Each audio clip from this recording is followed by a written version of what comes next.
தந்தி பார்வை செய்திகள்.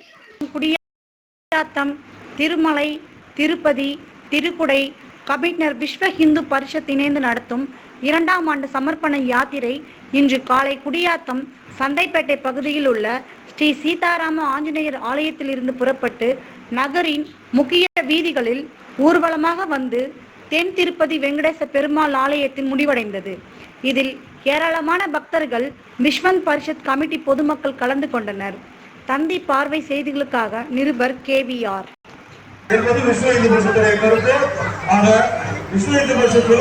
முதல் விஷயம்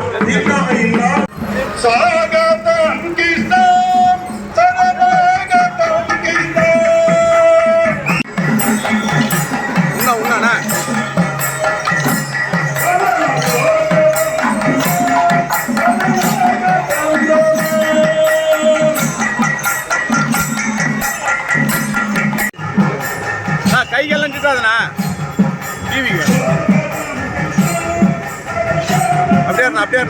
அப்படியே ஒரே நிமிஷம்ண்ணா.